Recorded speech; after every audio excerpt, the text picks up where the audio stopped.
Bene, allora buonasera a tutti, bene arrivati. Sì.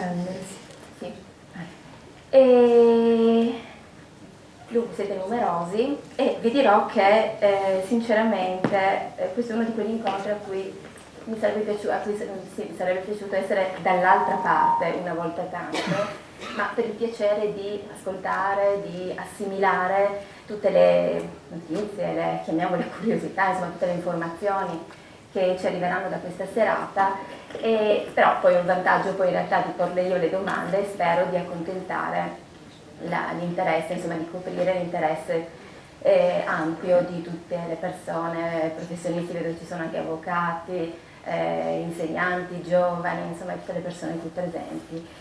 E mi piacerebbe essere dall'altra parte perché questa sera parliamo di argomenti anche di ambienti che sono un po' il mio pane quotidiano, sono cose di cui mi occupo quotidianamente e sono temi che ci riguardano tutti, direttamente o indirettamente, come cittadini.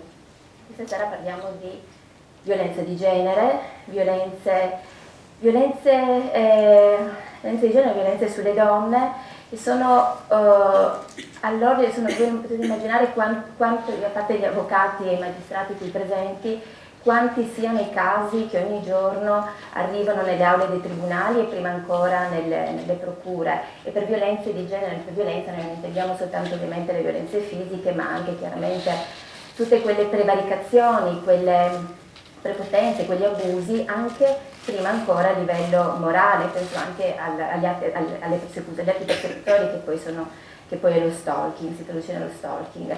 E quindi stasera parliamo anche di giustizia e delle funzioni, del ruolo e del potere dei magistrati e quindi compresi anche di eventuali possibili errori giudiziari o diverse interpretazioni giudiziarie che in ogni caso viene dato. E parliamo sostanzialmente, poi queste due cose unite tra loro ci hanno come sfondo comunque sempre l'etica, il vivere civile e diciamo anche l'opinione pubblica, perché l'opinione pubblica poi si forma, e quindi anche il nostro ruolo di giornalisti si forma sulla base delle informazioni che vengono riportate e trasmesse alla stampa, quindi il peso delle parole. E lo facciamo partendo proprio, avremo come fil rouge un libro, l'ultimo libro scritto dalla dottoressa di Nicola, che ha un titolo che la dice già lunga, La mia parola contro la sua. Partiamo un attimo, ma velocissimamente, da qualche dato. Noi questa sera parleremo, entreremo nel merito, tratteremo anche qualche numero, qualche dato e parleremo anche di qualche sentenza, proprio per entrare nel vivo e per vedere anche quali sono i problemi che fanno anche da corollario, talvolta aggravano il problema principe, che è quello del fenomeno della violenza. A me i numeri non piacciono tanto perché in genere sono asettici, però talvolta i numeri possono urlare più dei fatti, possono parlare più dei fatti e nel caso specifico lo fanno. Penso per esempio, ma sono cose che ho attinto e dalla lettura dei quotidiani, soprattutto in questi ultimi giorni, e dallo stesso libro. Penso per esempio al fatto che le statistiche dicono che una donna su 3 ha subito o subisce violenze sessuali, anche molestie sessuali abbia subito, e che però soltanto 2 su 10, ma questo poi ce lo preciserà meglio la dottoressa, 2 su 10 poi vengono effettivamente denunciate e quindi indagate e quindi eventualmente sanzionate. State poi parlando di femminicidi, altro tema su cui ovviamente ci soffermeremo, i femminicidi, i processi per femminicidio leggevo, arrivano a sentenza di condanna nel 50% dei casi e altrettanto avviene per tutta una serie di altri procedimenti che hanno come materia le violenze sulle donne e che finiscono poi per essere archiviati, quindi per fermarsi in procura, fermarsi alle indagini preliminari e non arrivare neanche, non superare neanche la soglia del tribunale. E poi concludo la panoramica sui dati. Sono molto significativi, li avrete visti, li avrete letti nei giorni scorsi, i dati che sono stati desunti, l'esito sconcertante, se vogliamo, del sondaggio Istat, che ci dà una rappresentazione dell'Italia e del pensiero italiano. Ecco, questa sì, decisamente inquietante, ecco perché i numeri tante volte parlano tanto quanto. Allora che cosa dice l'Istat? Dice che, o cosa hanno detto gli italiani, che un italiano su 4, uomini e donne in egual misura, affermano che sono le stesse donne che possono provocare la violenza sessuale con il loro modo di vestire. Quindi una minigonna, una trasparenza, un tacco, insomma te la sei cercata, no? Questo è il pensiero comune di 1 su 4.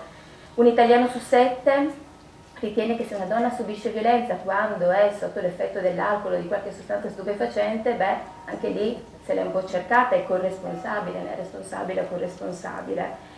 E poi il 40% degli italiani è convinto che una donna, questo non so come si possa affermare una cosa del genere, che una donna sia in grado di sottrarsi a un rapporto sessuale, apro e chiudo parentesi, evidentemente violento, cioè comunque non voluto, se non lo vuole, se vuole può evitarlo. Che sono tutte cose, poi peraltro, che le abbiamo lette il 25 novembre o il 26 novembre sui giornali in occasione della giornata internazionale contro la violenza sulle donne, ma che leggendo il libro poi ho ritrovato anche riportate, cioè i concetti, poi il fil rouge è sempre quello. E allora dopo tante queste cose, da dove cominciamo? A me piace sempre cominciare, se c'è un libro, se abbiamo come punto di partenza un libro, dal chiedere all'autrice, all'autore, all'autrice, perché a un certo punto abbia sentito l'esigenza, cioè perché a un certo punto si sia messa davanti a un computer e anziché scrivere una sentenza abbia deciso di scrivere questo libro, che è il suo secondo libro. A parte quelli giuridici. A parte sì. naturalmente, sì.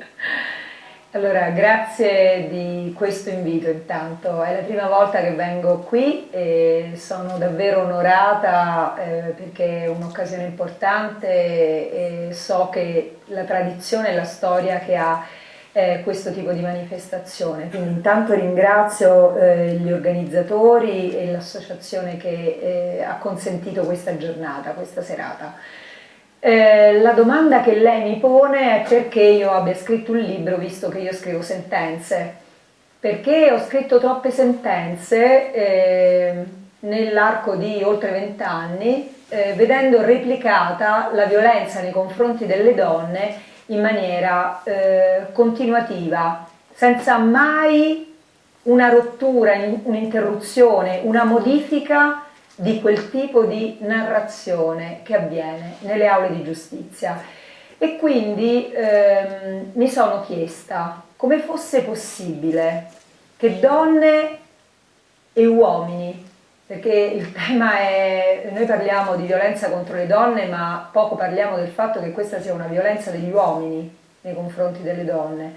Parliamo troppo delle vittime di questi reati e troppo poco dei loro autori. Sono le donne che si interrogano sul perché sono vittime di violenza. Purtroppo gli uomini non prendono parola sul perché il loro genere esercita violenza. Mi piacerebbe molto che questi libri li scrivessero degli uomini. Ma fatta questa premessa, che è finalizzata solo a porre dei quesiti e delle questioni,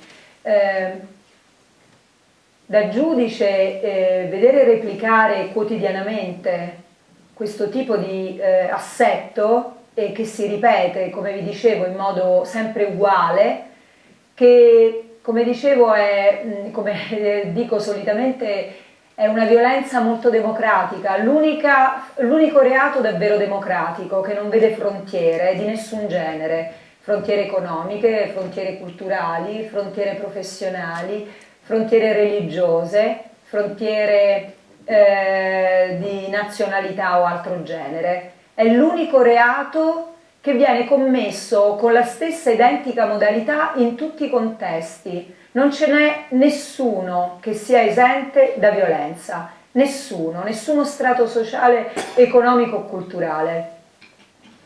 Noi pensiamo che la violenza di cui stiamo parlando sia fuori da questo teatro e invece no, è qua dentro. Io scusate, sono molto diretta, molto chiara e molto netta, anche molto dura probabilmente, ma il fatto da giudice di continuare a vedere replicata questa violenza ritenendosi ciascuno estraneo ad essa non lo tollero più, perché è un alibi ed è una grandissima ipocrisia. La violenza è nelle nostre case, parlo nostre ovviamente senza alcun riferimento, io non conosco nessuno di voi, quindi mi posso permettere di parlare nei termini in cui lo sto facendo, sapendo che tipo di pubblico è qui oggi in questa sala. Ognuno di noi, come diceva lei dottoressa, ognuna di noi donne nell'arco della vita, a partire da me, ha subito una qualche forma di violenza. E questo vuol dire che evidentemente un terzo degli uomini che sono qui ha esercitato, qui nel senso ovviamente sempre simbolico, ha esercitato una qualche forma di violenza.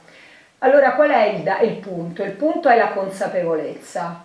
Quindi poiché a me non basta più assolvere o condannare, non basta più ascoltare queste testimonianze, non basta più vedere continuativamente, senza nessun arresto, replicato tutto questo, mi sono chiesta quali fossero le ragioni culturali di questo ripetersi invariato della violenza maschile nei confronti delle donne. E sono voluta andare quindi a fondo, perché i codici non bastano, il codice penale, le leggi non sono sufficienti a cogliere, a capire perché il fenomeno della violenza si ripete uguale in tutto il mondo e in tutti i contesti. E quindi le ragioni di questo approfondimento sono nate, pensate, dal fatto di avere riletto una mia sentenza. A distanza di anni, cioè dopo letture di antropologia, di psicologia, di filosofia e di molte altre materie che non sono giuridiche, e ovviamente gli studi delle donne che mi hanno preceduto su questo, sono andata a rileggere le mie sentenze di diversi anni fa e ho trovato che c'erano richiami, frasi, aggettivi, avverbi che inquinavano quel tipo di motivazione. Mi sono chiesta come mai io fossi stata vittima di quel tipo di narrazione. Vi faccio un esempio molto chiaro per farvi capire. Nel mio caso, il caso di cui io mi sono accorta a distanza di tempo, riguardava una violenza che veniva esercitata da un uomo nei confronti della propria giovanissima moglie, alla presenza di una bambina di 3 anni. La bambina non era vittima diretta, nel senso che l'uomo non esercitava violenza nei confronti della bambina, ma era la moglie vittima diretta. Quest'uomo esercitava violenza addirittura con le cicche accese delle sigarette sulle parti del corpo non visibili, oppure una modalità che veniva utilizzata era quella di colpirla sui piedi in maniera molto violenta o sulla testa, in maniera tale che fossero luoghi del corpo che non si vedessero, gli ematomi, le ferite potevano così non vedersi da parte di colleghi, parenti o amiche. Nella mia sentenza, senza alcuna ragione, senza che ce ne fosse necessità ai fini di quella condanna, io scrissi a un certo punto che la vera vittima di questa violenza non era tanto e solo la signora che l'aveva subita, quanto la figlia. Allora mi sono chiesta perché io lo avessi scritto, non era necessario. Certamente quella bambina è stata vittima di violenza, ha visto un padre che ha maltrattato la madre, ha visto distruggere la figura di affidamento, di protezione che rimanda a un padre, la figura di affidamento e di protezione che rimanda una madre, perché quella madre era vessata, ma non capisco, nel momento in cui l'ho scritto, non ho pensato di aver indicato che la vera unica vittima fosse la bambina. Perché l'ho scritto e perché l'ho fatto? Perché ognuno di noi immagina, pensa, intanto che ci siano delle priorità nell'essere vittime di questo tipo di reati. In secondo luogo che i bambini e le bambine siano più vittime degli altri. Ma il problema è che io lì avevo una vittima chiara, che era quella donna e non avevo bisogno di stabilire delle priorità. Perché l'ho fatto?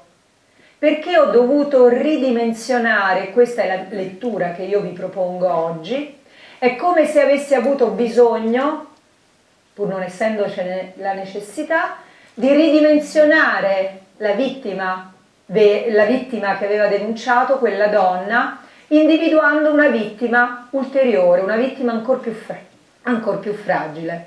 Non c'è una gerarchia, c'è chi si può proteggere di più, chi si può proteggere di meno, ma anche quella donna, sottoponendosi a quel tipo di violenza e ritenendola una forma di naturalità nell'accettarla, non aveva gli strumenti evidentemente per cogliere e comprendere, perché aveva interiorizzato quel modello maschile prevaricatore che non le consentiva alcuna forma di autonomia. Ecco, questo soltanto per concludere sulle ragioni per cui ho ritenuto che il pregiudizio e lo stereotipo nei confronti delle donne e il fatto che la parola di una donna vittima di violenza necessariamente venga ridimensionata, limitata e richieda che ci sia qualcuno che ha sofferto più di lei, cosa che non è, ripeto, necessaria ai fini di una motivazione di una sentenza, mi ha fortemente allertata e mi ha fatto capire e comprendere che tutti noi, al di là dell'attività che svolgiamo e al di là della consapevolezza che abbiamo e dell'attenzione che mettiamo, siamo vittime, ognuno di noi, di stereotipi e pregiudizi nei confronti di uomini e donne, perché siamo schiavi di questa struttura sociale nella quale viviamo e nella quale la nostra crescita e la nostra identità è costruita. E quindi se noi partiamo da qua, cioè nel guardare noi come quotidianamente ci comportiamo nei confronti dell'altro genere, o come siamo percepiti e percepite dall'altro genere, solo se partiamo da qua, purifichiamo da stereotipi e pregiudizi ciascuno di noi, riusciremo a cogliere e a capire qual è il fondamento culturale della violenza contro le donne che ciascuno di noi sperimenta ogni giorno. Le faccio eco allora con le parole di Gaetano Silvestri, che è stato presidente della Corte Costituzionale e ora è al vertice della Scuola Superiore di Magistratura, della Magistratura. In una recente intervista lui dice proprio: il linguaggio non è mai neutrale, ma risente della stratificazione dei pregiudizi che derivano da un'oppressione secolare delle donne. Quindi penetra pure nelle sentenze. Una donna in quanto donna non è immune da questa cultura. Se chi scrive è legato a vecchie concezioni sessiste e maschiliste, uomo o donna che sia, purtroppo non c'è niente da fare, dice Silvestri, ma io le chiedo come non c'è niente da fare. La fiducia, una conclusione del genere mi porta a perdere anche fiducia nell'istituzione magistratura. Allora lei, per esempio, alla luce di questo, poi di questa sentenza, di questa rilettura della sua sentenza, come si comporta, come è cambiato il suo approccio? Allora, mi fa piacere che lei abbia riportato le parole del presidente Silvestri, perché a breve ci sarà un incontro alla Scuola Superiore della Magistratura che ho organizzato io proprio su questo tema. Quindi evidentemente la magistratura è ben consapevole di essere parte di un contesto sociale e culturale, e se quel contesto sociale e culturale vive e prospera in pregiudizi e stereotipi, o se ne libera, e quindi se ne libera anche la magistratura, o altrimenti la risposta giudiziaria rischia di essere fallace. Il linguaggio.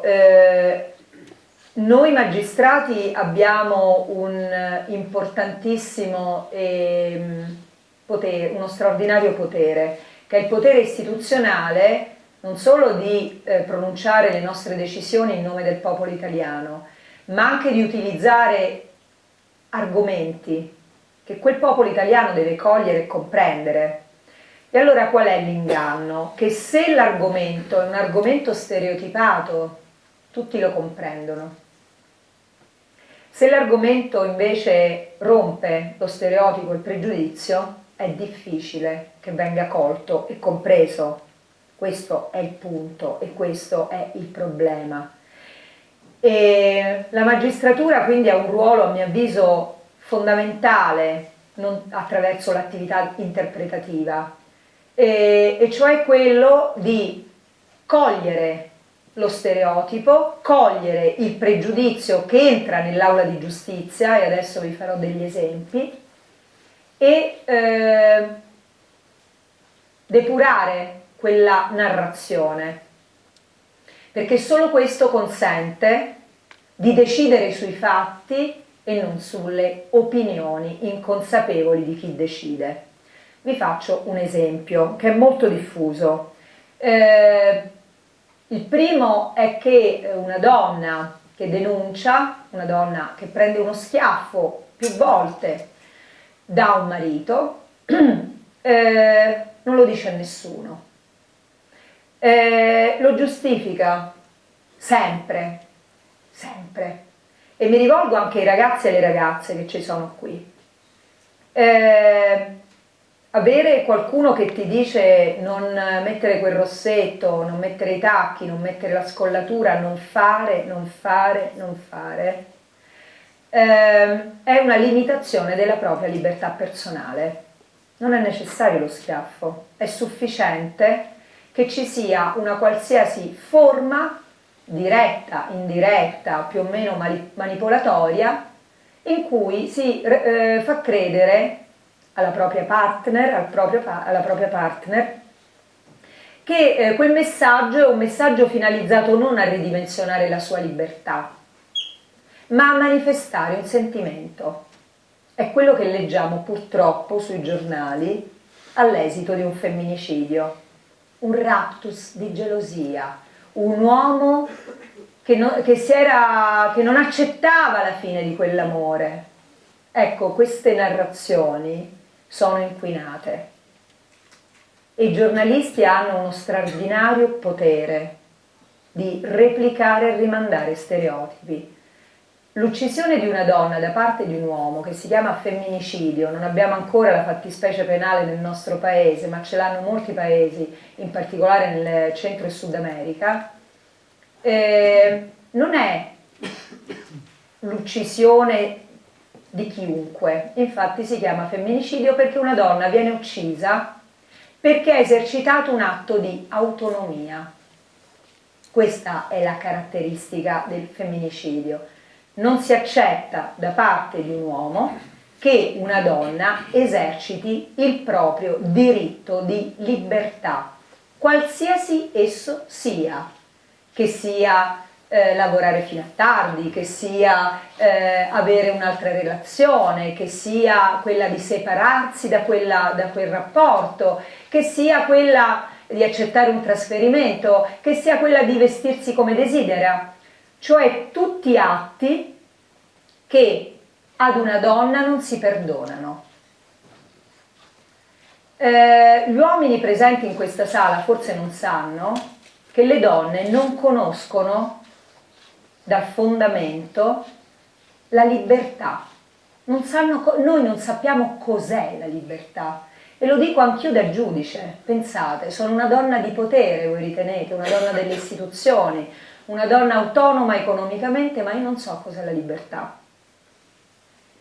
Mi chiedete perché? Perché dal giorno in cui nasco, parliamo di me, dal giorno in cui nasco al giorno in cui morirò, io so di poter essere, sono sempre stata terrorizzata da mia madre, dalle mie zie, dalle mie sorelle, da tutti gli uomini e le donne che hanno attraversato la mia vita, così come sono certa la vostra, dal fatto di poter essere vittima di stupro. Io non sono stata mai stuprata, ma il fatto di avere vissuto da sempre e per sempre con la angoscia in qualsiasi momento, anche uscendo qua fuori, di poterlo essere, è come se lo fossi stata. E questa esperienza riguarda tutte le donne del mondo. Non è necessario l'atto finale, è sufficiente che ci sia quella paura. Per cui io non so cosa vuol dire girare per la mia città alle 3 di notte e passeggiare sul Lungotevere, perché io se lo faccio mi assumo il rischio non di essere rapinata, quello lo è per chiunque, ma di essere sia rapinata che stuprata. E mi sono accorta di questo quando con il mio compagno passeggiavo per un quartiere abbastanza problematico nella zona di Scampia a Napoli, e era notte, eravamo da soli, stavamo raggiungendo la metropolitana e lui ha avuto il terrore che potesse accaderci qualcosa. E io gli ho detto: sai, il terrore che hai tu in questo momento, io lo provo sempre, mia figlia lo prova sempre, mia nipote lo prova sempre, ovunque si trovi di notte. E non necessariamente, perché come sapete la gran parte delle violenze sessuali avviene all'interno delle mura domestiche. Gran parte sono amici, gran parte sono parenti. Ecco, noi donne viviamo così e ci insegnano a vivere così, prede. E quindi tutto questo entra nella nostra esperienza, entra nella nostra relazione professionale, e da giudice, se io ho questa consapevolezza di quello che vi ho detto, e ci sono arrivata molto tardi, non ci sono arrivata a 15 anni, ci sono arrivata a 50, peccato, perché se l'avessi scoperto prima questo che vi sto dicendo, tante cose sarebbero andate diversamente forse nella mia vita, perché è la consapevolezza che io esprimo, in particolare alle ragazze, la consapevolezza che il sistema complessivo, l'educazione, cerca di mantenervi in una condizione di minorità, nel senso di farvi percepire quotidianamente di non essere libere. E questo al di là delle intenzioni delle vostre madri, dei vostri padri e di tutti noi, e di noi istituzioni, ovviamente. Così come se pensaste voi, no? Ai vostri figli, io ho un maschio e una femmina, se mio figlio dicesse girerò il mondo per un anno da solo in sacco a pelo, tutti noi penseremo: giusto figlio mio, vai, cerca il mondo e cerca la tua identità, scopri nuove terre. Se lo dicesse nostra figlia, avremmo diversa reazione, temeremo per lei, non penseremo mai che quella possa essere un'esperienza di ricerca di sé, o no? Questo entra nella nostra esperienza.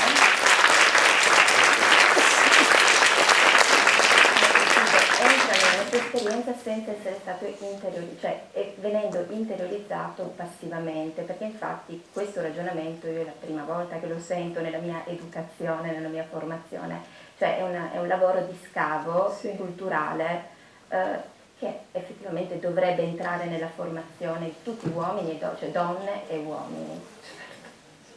Piccolo inciso sul giornalismo, perché è stato chiamato in causa e perché è l'eterno dibattito che affronto quando ci sono argomenti di questo tipo, visto che poi io mi occupo di cronache giudiziarie.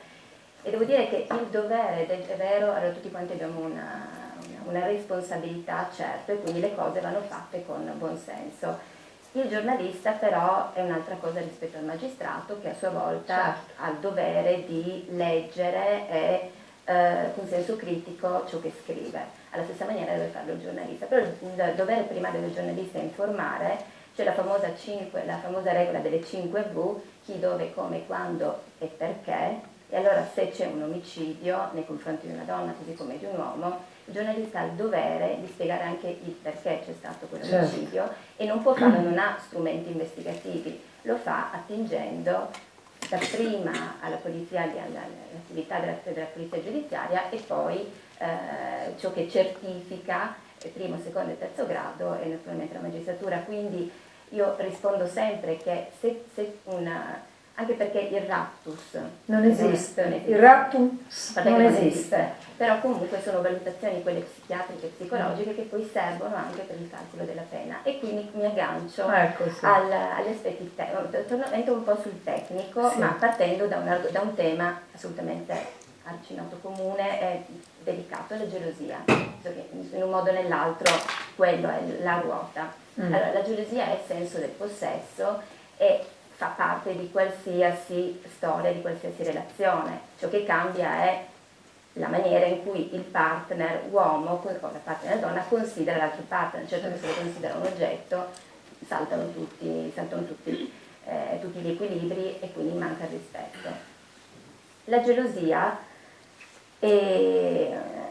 in giurisprudenza ci sono e continuano a esserci oscillazioni giurisprudenziali rispetto alla gelosia intesa come stato emotivo che può o non può incidere sull'essere valutato, avere un impatto sulla valutazione del dolo. Allora la domanda è: la gelosia intesa come stato emotivo può rientra nell'aggravante dei futili e abiessi motivi, oppure questa aggravante è un concetto, un'accezione talmente generica e ampia che va ogni volta interpretata? Allora, grazie per questa domanda.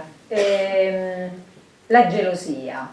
La narrazione che ci fanno di solito dalle interviste, c'è questa trasmissione terribile che si chiama Amore criminale, che con l'utilizzo di queste parole già tradisce completamente cos'è la violenza nei confronti di una donna. La violenza non ha nulla a che fare con l'amore. Mettere insieme queste due parole è l'inquinamento proprio della lettura di un fenomeno criminale.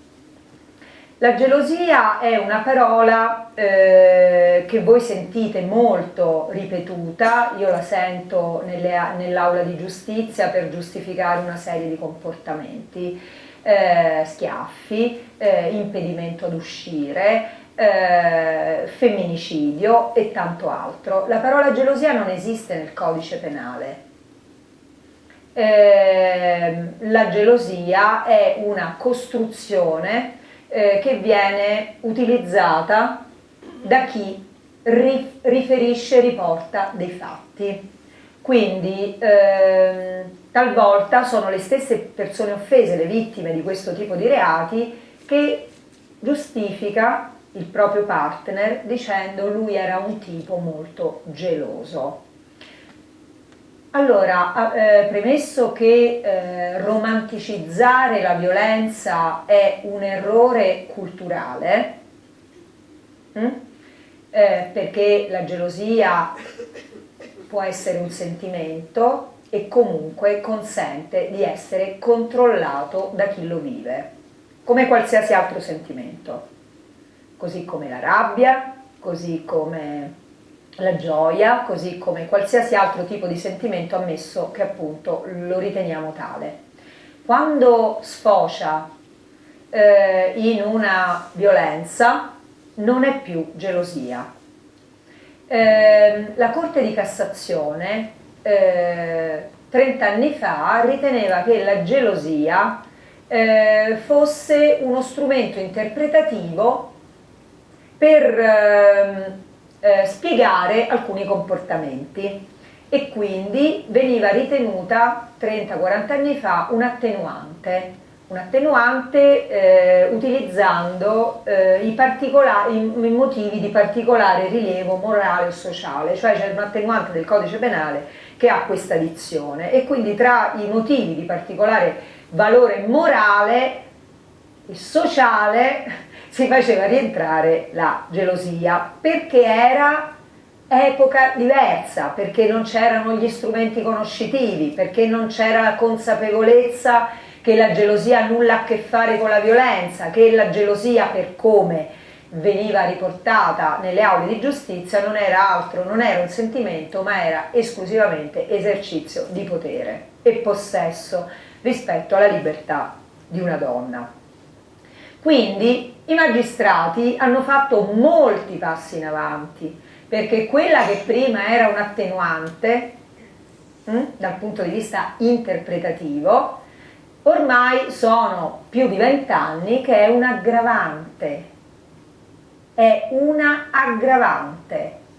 Gli stati emotivi e passionali, il codice penale ci dice, all'articolo 98-99, mi pare il 99 sia,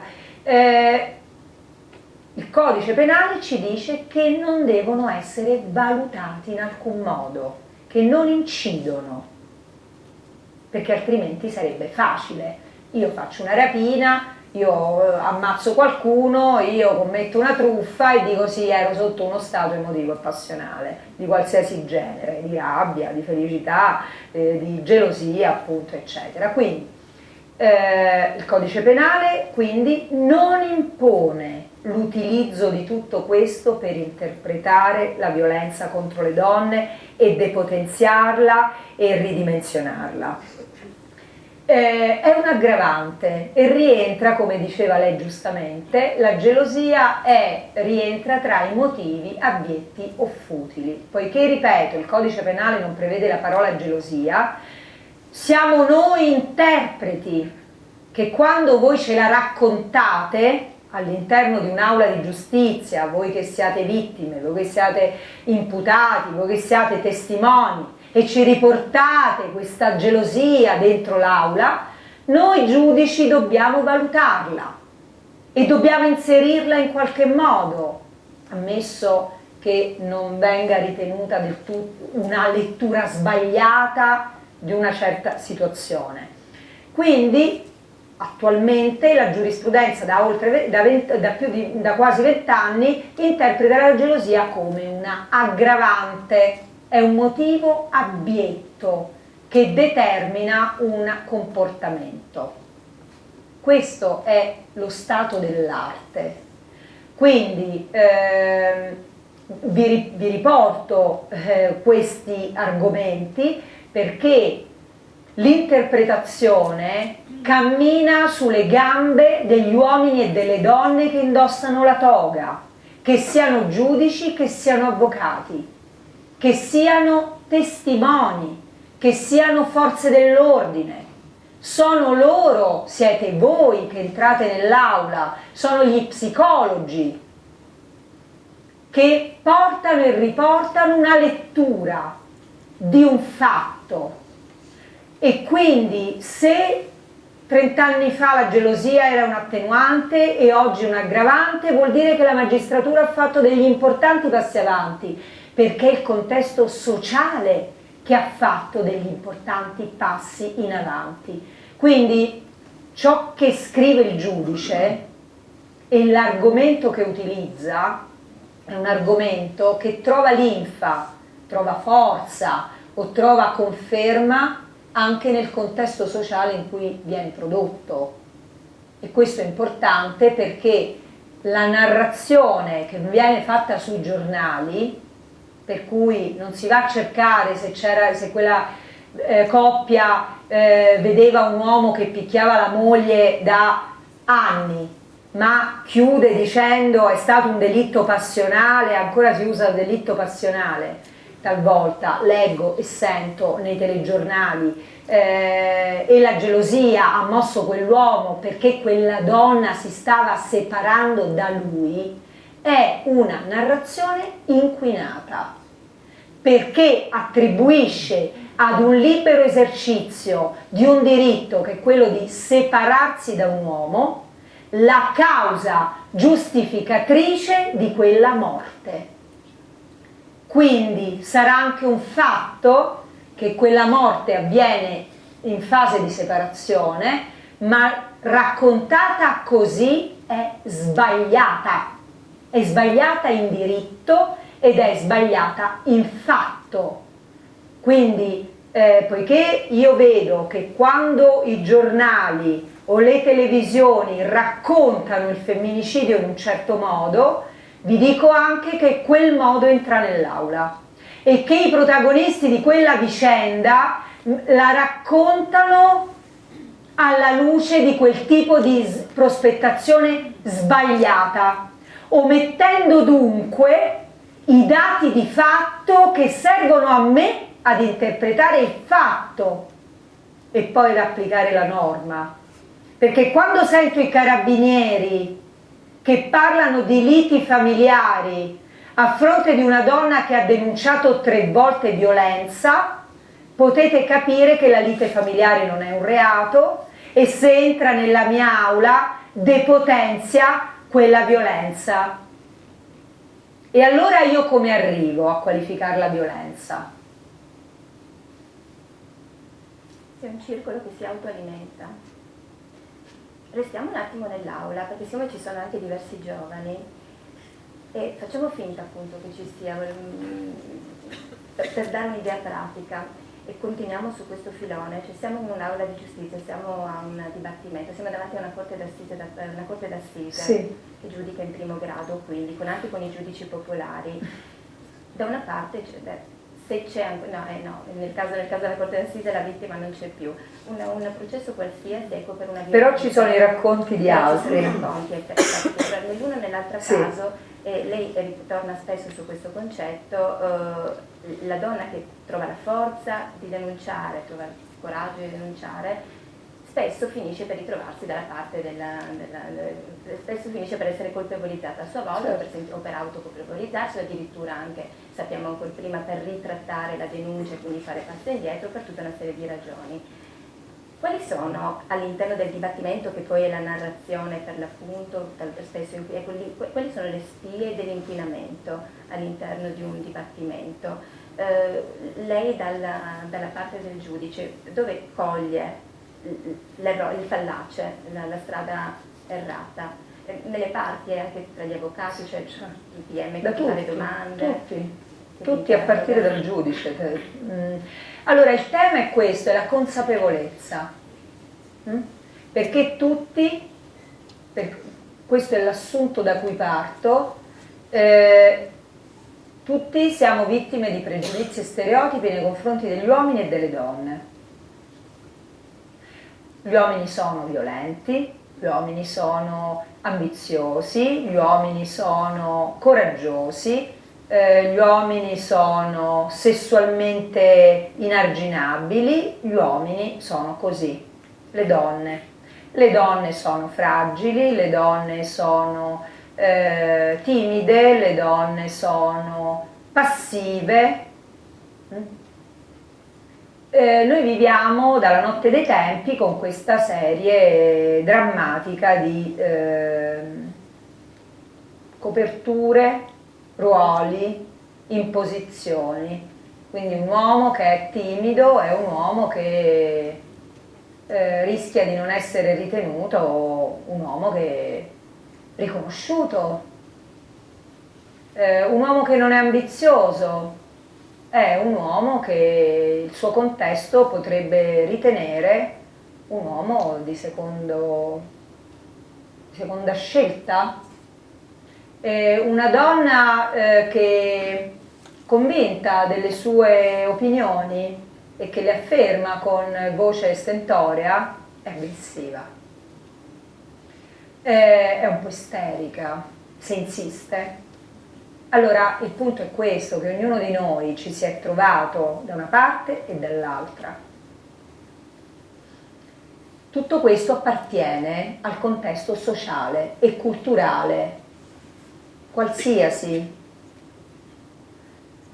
Siamo presentate spesso come la moglie di, non come Tizia o Caia, perché accediamo ad un contesto in cui il riconoscimento è maschile, per esempio, e così via.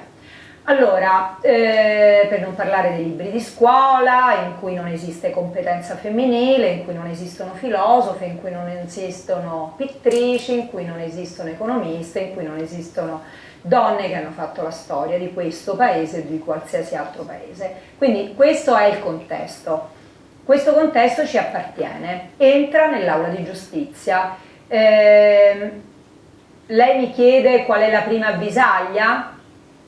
La prima avvisaglia che io ho notato in gran parte dei processi di violenza familiare, cioè di donne che vengono picchiate dai loro partner, la prima frase, prima che venga rivolta alla domanda, la prima frase che viene pronunciata è: giudice, io non volevo denunciare perché mio marito è un buon padre.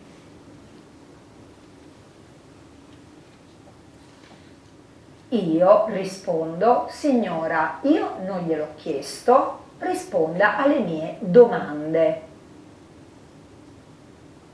È stata picchiata? Sì o no? Poi se è un buon padre o non è un buon padre, questa non appartiene a questa fase di valutazione o di accertamento. Poi è chiaro, da giudice civile o da giudice penale, noi sappiamo che un padre che picchia una madre alla presenza dei figli è un pessimo padre, anche se a quel figlio gli compra il golf di Kashmir o lo riempie di denaro, perché si trasmette un modello sbagliato, non è un padre. Allora, dal punto di vista educativo, poi lo è biologicamente, ma questa è un'altra storia. Allora, questo è l'indice, questa frase che viene pronunciata in tutti i processi di violenza, tutti, nessuno escluso. La donna che ha denunciato si giustifica per avere denunciato e si dispiace, cerca di mettere in ottima luce quel padre come padre dei figli, ridimensiona sempre. Perché cosa è accaduto dal momento della denuncia al momento in cui arriva davanti a me? È passato un tempo, può essere un tempo lungo, può essere un tempo breve a seconda delle situazioni. Quello che è certo è che il contesto familiare ha fatto sì che lei ritornasse su quella decisione. Ma tu hai capito bene? Ma è sicuro? Ma forse è stato un momento? Ma era stato...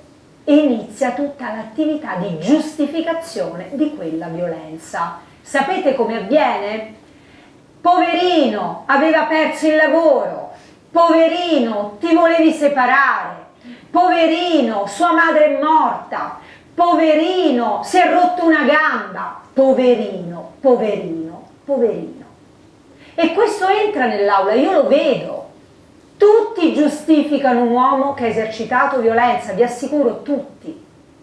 E le ragioni sono queste, come se gli uomini fossero ragazzini viziati che non sono in grado di sostenere la rottura di una gamba, la rottura di una relazione o la morte di una madre.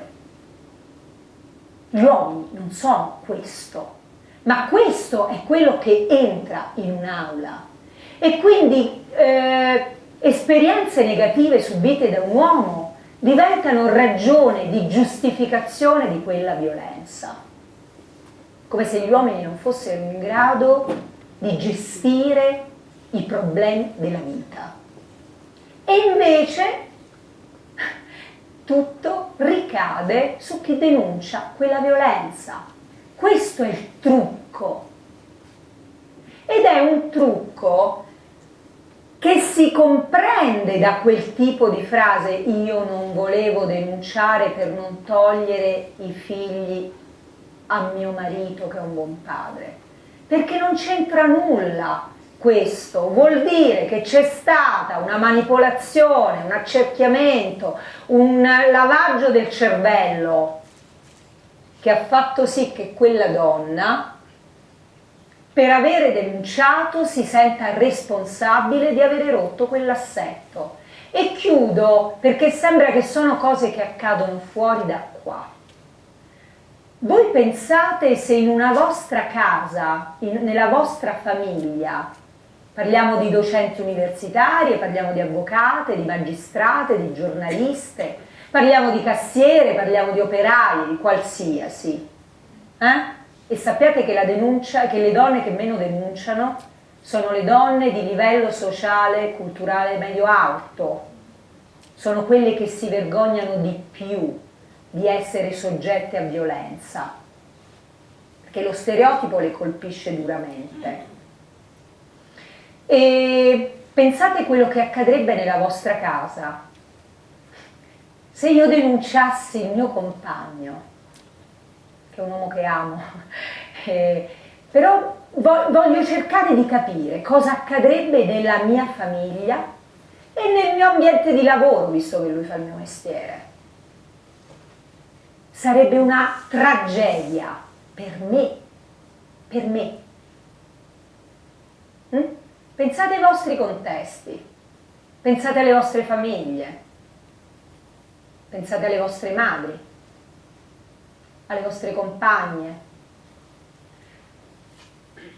Una denuncia di una violenza viene ridimensionata perché l'assetto di quella rottura e le conseguenze che genera, e parlo anche degli ambienti di lavoro. Pensiamo a un preside che viene denunciato da una studentessa. Immaginate cosa accade in quella scuola o in quella università. Chi è che viene sottoposto ad accertamento quasi a radiografia? Chi denuncia o chi è denunciato? Perché in questo paese il Me Too non ha funzionato? Ecco, queste sono osservazioni e riflessioni che lascio alla vostra intelligenza e alla vostra esperienza.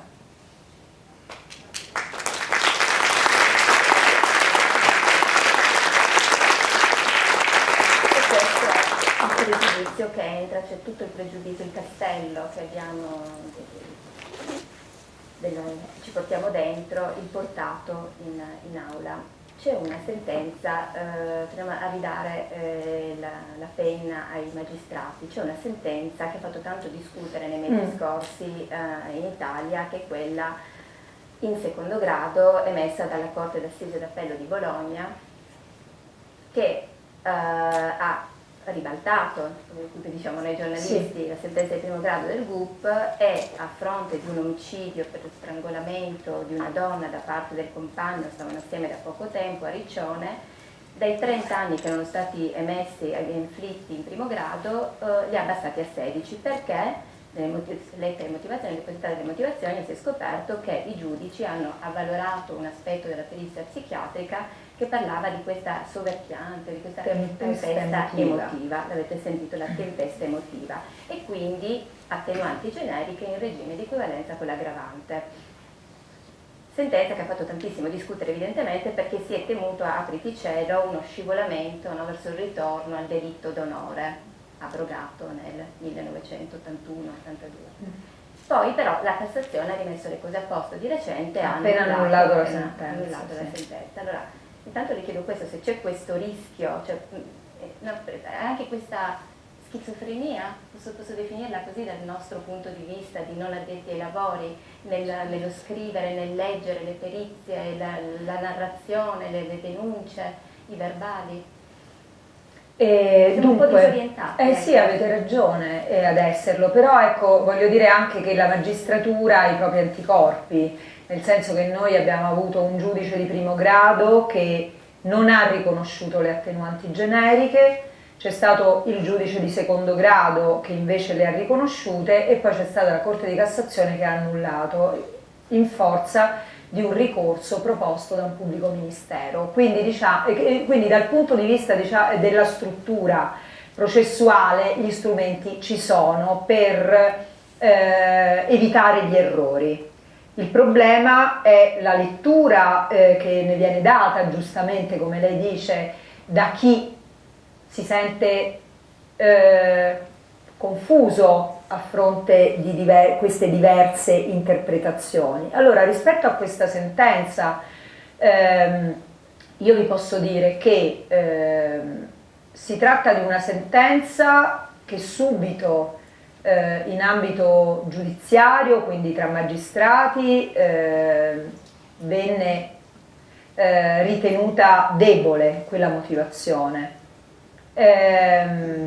Ci furono molte proteste a Bologna, perché la Corte d'Assise era di Bologna, le associazioni scesero addirittura in piazza e vennero riprese da molti dicendo non si devono commentare e non si deve protestare contro le sentenze, salvo poi essere stata annullata quella sentenza.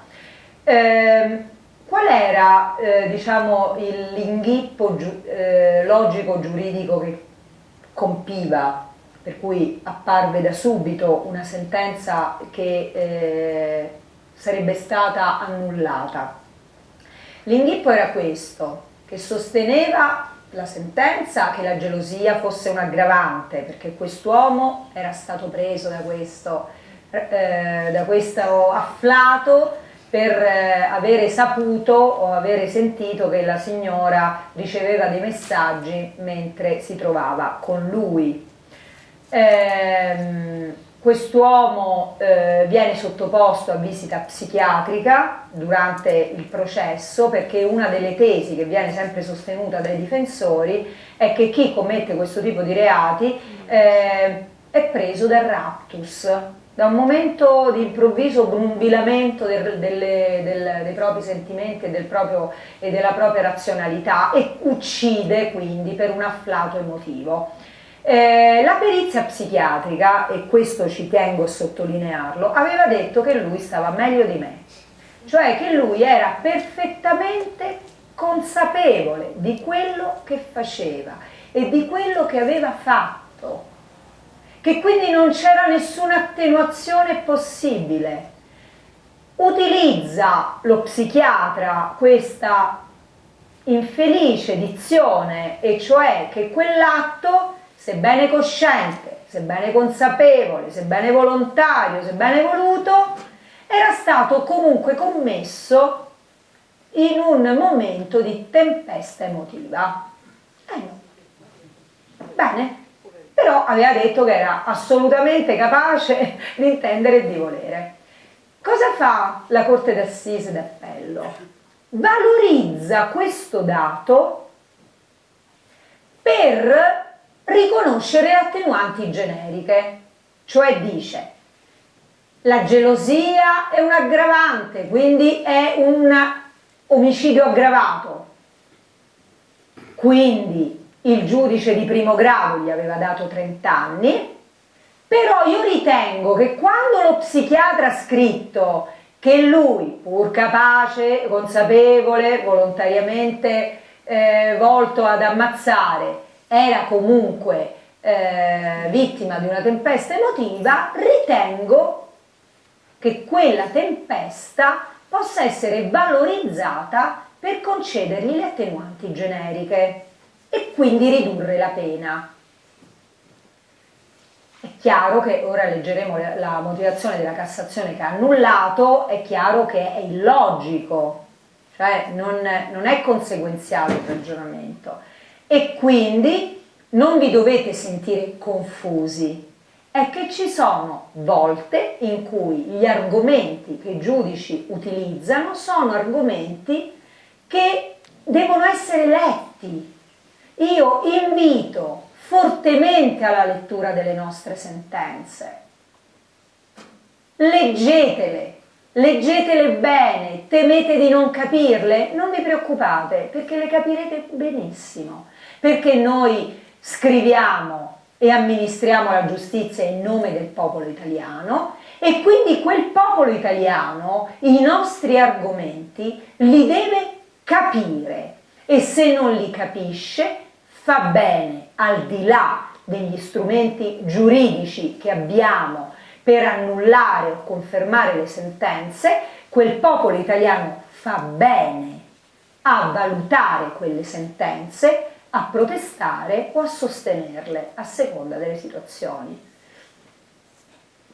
Visto che parlavamo di Cassazione, le sottopongo una riflessione, facendo mia, o meglio proponendovi un pensiero di Fabio Roia, presidente sezione per le misure di prevenzione di Milano, ma esperto a sua volta in materia.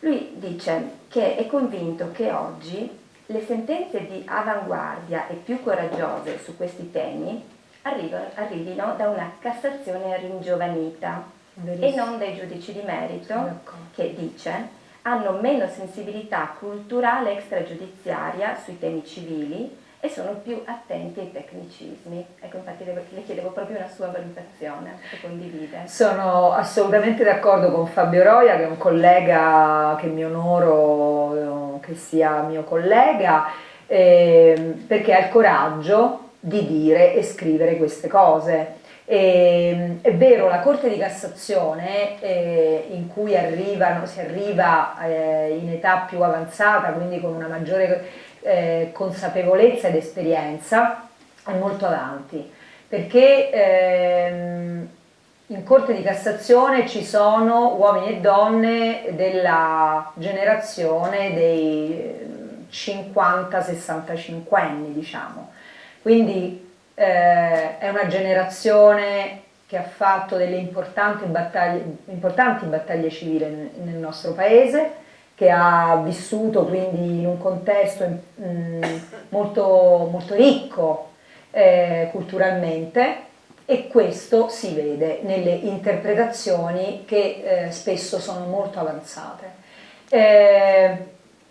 Noi giudici di merito, che siamo poi il cosiddetto pronto soccorso, no? Cioè quelli che fanno fronte ad una quantità enorme di domanda di giustizia che riguarda tantissimi ambiti e contesti, soffriamo ovviamente nelle generazioni più giovani di vivere in un contesto sociale e culturale che è quello in cui viviamo, in cui quindi c'è il rischio di burocratizzazione, in cui c'è il rischio di dover rispondere in termini quantitativi e non qualitativi, in cui ci può essere il rischio di utilizzare la tecnica giuridica per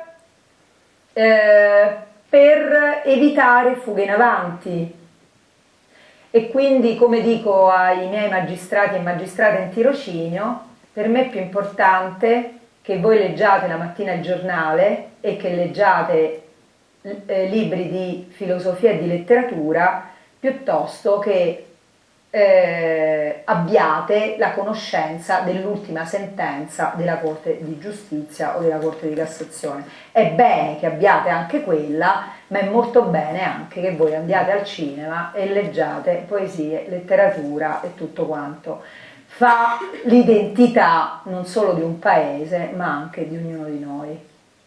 Sì, perché al di là appunto degli stereotipi di cui siamo intrisi, lei dice comunque non può vivere in una torre di avorio, no? Il giudice deve conoscere, deve essere informato. Anche perché, certo, ma anche perché la violenza contro le donne, per le ragioni che vi ho rapidamente elencato, è un fenomeno culturale prima che criminale, è come la mafia.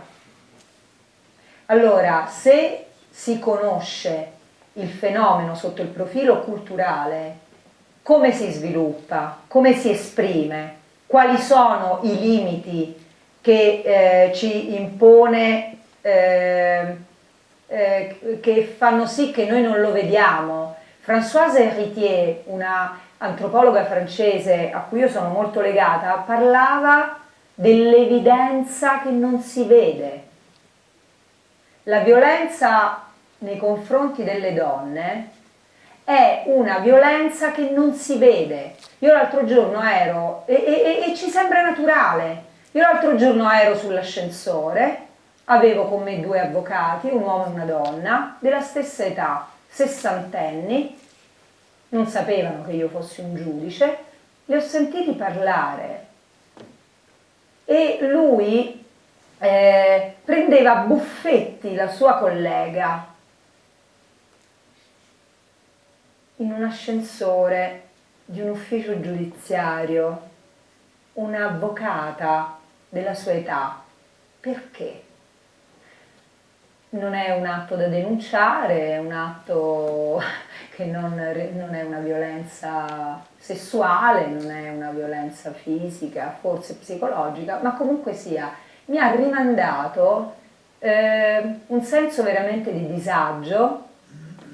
Infatti sono intervenuta e ho detto va bene, scendiamo, perché era proprio brutto. Ecco, allora forse io lo vedo, forse qualche anno fa non l'avrei notato, non mi avrebbe dato fastidio quel buffetto di un avvocato o un'avvocata nel luogo in cui entrambi esercitano la professione.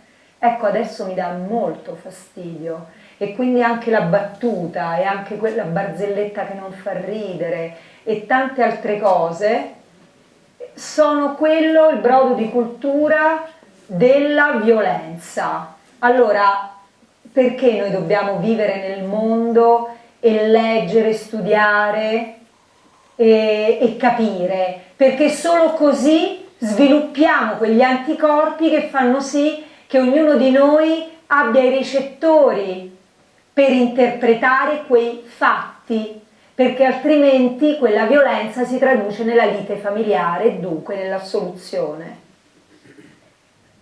Stavo per porre l'ultima domanda e poi passare al pubblico, però visto che ha accennato alla mafia e c'è una parte del libro che è dedicata alle violenze mafiose, alla violenza mafiosa, e visto che la settimana scorsa ad un altro incontro molto bello, molto interessante con una giornalista di Rai 3 che si chiama Dina Lauricella, che ha scritto un libro sul codice del disonore, cioè ha scritto un libro sulle donne che hanno subito violenza, le donne dell''ndrangheta, che sono le madri, le mogli, le sorelle, le figlie, che hanno subito violenze al punto tale da essere uccise nel silenzio totale, perché sono cose che poi non raggiungono la stampa, essere uccise su commissione del padre per un tradimento al marito, quindi per non portare disonore.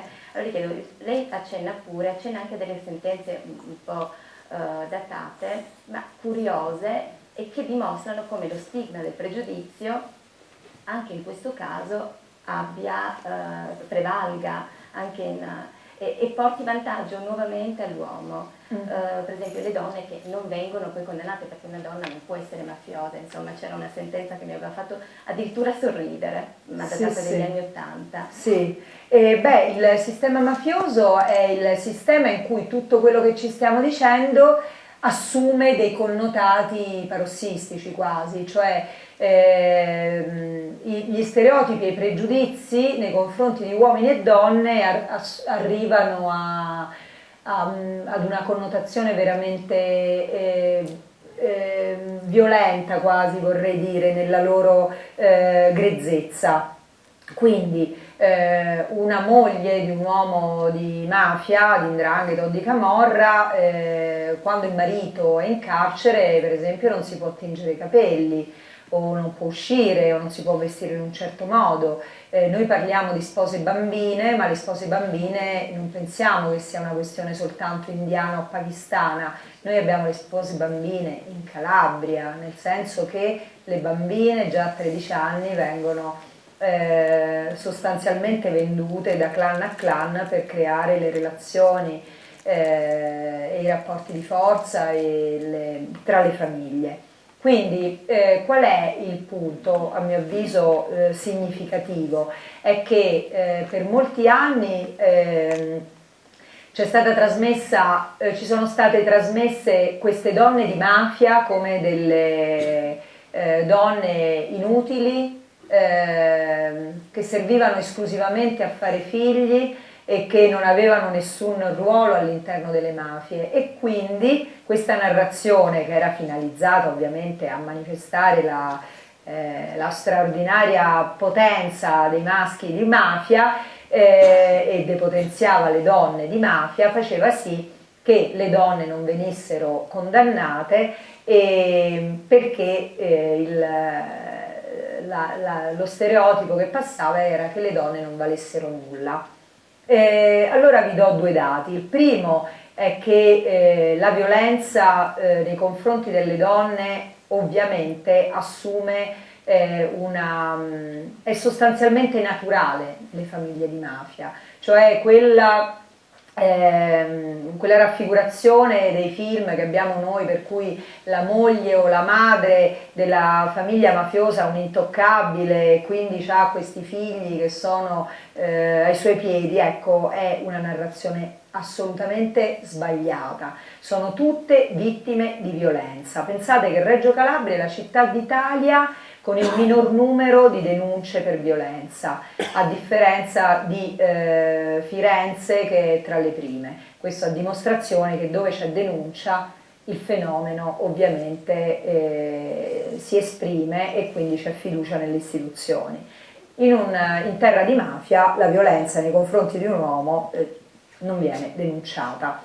E chiudo con questo dato: le donne di mafia non hanno fino a poco tempo fa avuto la consapevolezza del loro straordinario ruolo, perché se le donne sapessero che se decidono di non fare più figli vengono uccise, pensate che ragazze giovani che hanno la vostra età, che decidono di avere un fidanzato che non è quello stabilito dal clan, vengono uccise. Ragazze che decidono di fare uno sport, ragazze che decidono di vestirsi in un certo modo, pagano un prezzo enorme. Cioè le minime manifestazioni, espressioni di libertà di qualunque donna nel contesto mafioso sono una sorta di bomba ad orologeria, perché se io esprimo la mia autonomia fidanzandomi con chi voglio, con chi amo, con chi desidero, sono pericolosa, rischio di sovvertire l'ordine della mafia, anche solo con questo semplice atto di autonomia. E quindi sono le donne di mafia che hanno interiorizzato, che sono state costrette ad interiorizzare il modello maschile mafioso, che le depotenzia, ma sono invece loro che trasmettono il sapere mafioso, sono loro che trasmettono i principi mafiosi, sono loro che narrano le gesta di un uomo che è in carcere e che solo tramite il loro racconto vive come eroe in quella famiglia. Sono loro che decidono di fare figli, sono loro che decidono di trasferirsi o di non trasferirsi da quella terra. Sono loro il grimaldello vero per combattere le mafie. Quando ne avranno la piena consapevolezza, forse potremo dire che la mafia sarà combattuta per sempre. E allora chiudiamo con un'altra nota, spero, positiva, parlando un attimino, accennando al codice rosso. Il codice rosso è entrato in vigore ad agosto, lascio a lei spiegare al pubblico di cosa si tratta e le chiedo se servisse e se sì, in che maniera si sta rivelando o si rivelerà migliorativo. Dunque, il codice rosso è una legge, la legge 69, che è entrata in vigore l'8 agosto, quindi in piena estate, e ha aumentato in maniera non significativa ma piuttosto importante le pene per i reati di violenza nei confronti delle donne. Ha aumentato il tempo per proporre la querela, sempre in questo tipo di reati, e ha fatto una cosa molto importante, a mio avviso. Io quindi sono assolutamente favorevole e sono contenta che mi sia stato dato questo ulteriore strumento dal giudice, e ha fortemente velocizzato i tempi in relazione ai reati di violenza. Cioè oggi una donna che denuncia violenza deve essere ascoltata dal pubblico ministero o da polizia o carabinieri, in teoria specializzati, entro 3 giorni. Questo che cosa vuol dire? Vuol dire che il legislatore ha dato una sveglia alle forze dell'ordine e alla magistratura, perché fino ad oggi, evidentemente, e questi reati erano ritenuti reati che potevano aspettare. Adesso non è più così. Sono reati che addirittura, pensate, per le forze dell'ordine devono essere trattate con la rapidità che è dovuta ai reati di criminalità organizzata. I tempi sono velocissimi. Il limite sta nel fatto che una volta che le donne denunciano e si attiva immediatamente il meccanismo, non abbiamo risorse adeguate per formare il personale che deve ascoltare queste donne e che deve avere quelle capacità di avvisaglia e di rischio di cui stava parlando. E poi il secondo punto è quello della tutela, nel senso che io denuncio, la polizia mi ascolta, il pubblico ministero avvia immediatamente le indagini e quindi viene immediatamente denunciato e individuato l'autore di questo delitto. Dopodiché io dove vado? Torno a casa dove c'è questo signore. Questo è il punto. Quindi è chiaro che è stata una legge fatta in tempi molto veloci, che ha scontato anche il fatto che, come al solito, si parla di emergenza, femminicidio, eccetera. Sappiate che non c'è nessuna emergenza. I femminicidi sono più o meno costanti, questo anno in verità in aumento, sono certamente in aumento rispetto a tutti gli omicidi che vengono commessi in questo paese. La violenza contro le donne ha le stesse percentuali. L'unico dato è dove si denuncia di più o dove si denuncia di meno, e questo dipende esclusivamente dalla capacità, della competenza delle forze dell'ordine di quel luogo e della magistratura di quel luogo, perché vuol dire che le donne hanno fiducia in quelle forze dell'ordine, in quella magistratura, e quindi si denuncia di più. Ma a parte questo, i numeri ci dicono che non è vero che siamo stati travolti dalle denunce, che non è vero che la magistratura non è in grado di fare fronte. Quello che è vero è che abbiamo bisogno di maggiore competenza e professionalità tutti quanti, ma rispetto a questo purtroppo gli investimenti non ci sono stati. Aspetteremo una seconda parte. Codice rosso bis. Codice rosso bis, io sono molto fiduciosa, assolutamente sì.